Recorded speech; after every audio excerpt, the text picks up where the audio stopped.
Hey guys, Jill here. Doing that commentary I totally forgot about for a minute. For useful to you. Uh, so the first, I guess I'll jump to the questions first.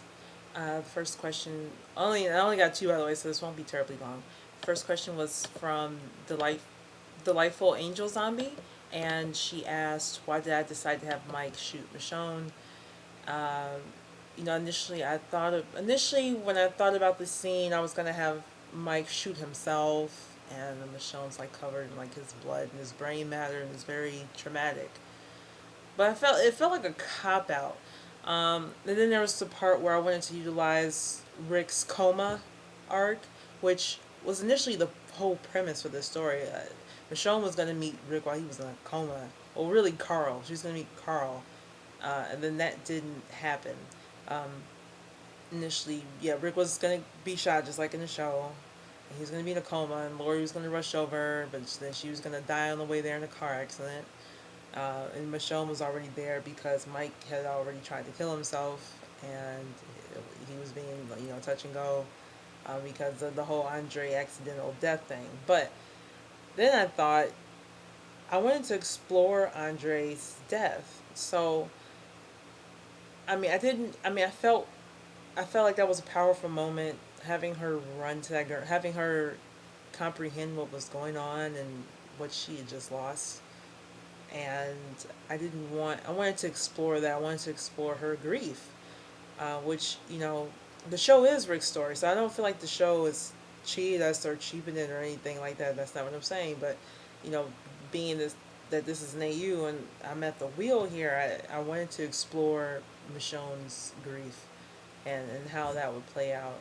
And then I guess the taboo part of Rick being married, it was a bad marriage. It wasn't, emotionally, it was already gone. But a lot of people are still conflicted about that, some to the point where they stopped reading, which is unfortunate. Um, the other question was Rick counting the days Michonne was in a coma, was that a Buffy reference? And hell yeah, it was. The Spuffy fandom, Spuffy and Spangel, Buffy Vampire Slayer, Angel. It's the first fandom I was ever involved in. The Walking Dead being really the second.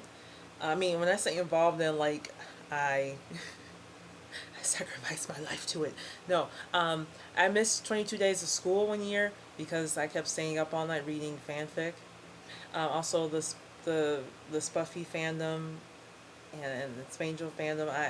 That's why I really started to, like, I've written things before, but that's when I really started to write regularly and, keeping those character voices intact and making sure that they sound like themselves. And it was like a huge writing exercise that prepared me for all of my other writing, prepared me for this. Useful to you, while a fan fiction at present, that's gonna change, is is I'm very proud of it. I'm very proud of how I was able to touch people. Um, like so many of the comments, like to tap into people's, I don't know, emotional psyche or what have you. I mean, that's kind of a wonderful thing as a writer to hear that, you know, this scene was a success, or this moment was a success, or I was there with them, or it felt like a private moment, and like I wasn't sure I should be reading it. Like it just like for it to feel that genuine is tremendous. So I know as a writer, for sure I've come a long way, and so I am quite proud of that. Which brings me to my conversion of it into an original fic, which I'm doing. That's why I kind of had to hit the stop button on it because I didn't want to be, well, a couple of reasons. One, I didn't want to tip my whole hand, although I spent most of today outlining it, but I still don't know exactly where it's going. But I knew I had to stop at some point. So if I had kept going and wrote the whole thing as fan fiction and then turned into an original fiction, that would mean I would have had to have taken the whole story down, which I did not want to do. I totally don't want to be a dick about this story, which is why I wrote the epilogue the way I did. I mean, I know it was a 4 year jump, and I know part two covers those 4 years, but I didn't want to leave it on a cliffhanger. I didn't want to leave it on the last chapter. So that's why I kind of did it that way. But a lot of people didn't seem to really notice or mind rather, not notice, but didn't seem to mind. You know, I didn't go through how did Michelle cope, how did she hear the news, how did Carl adjust.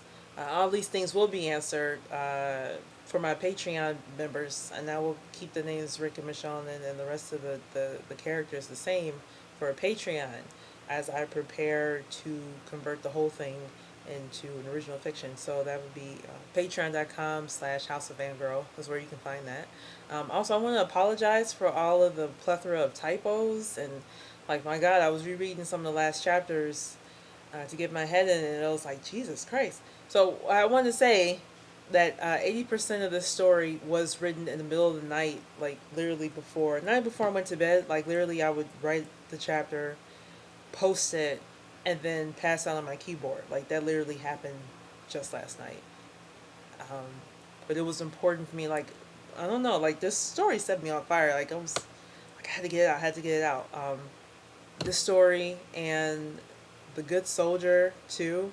Like it was just like I gotta get it out, gotta get it out. But because it's fan fiction, you know, I didn't have an editor, I didn't have a beta, I didn't have really. I mean, occasionally I had a second pair of eyes, but it was more for story and not story and content, not grammatical errors and what have you. So I apologize.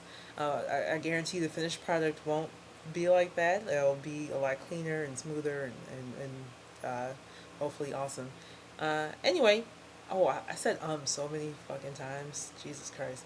Sorry guys, I just came from work and I had to do this now because if I didn't do it now, I knew I wasn't going to get to it. So I just want to say thanks again. I hope you guys enjoyed the story. Those who stuck with it, I hope some of you continue to stick with it with the Patreon, or at the very least check it out when it comes out as its own original thing.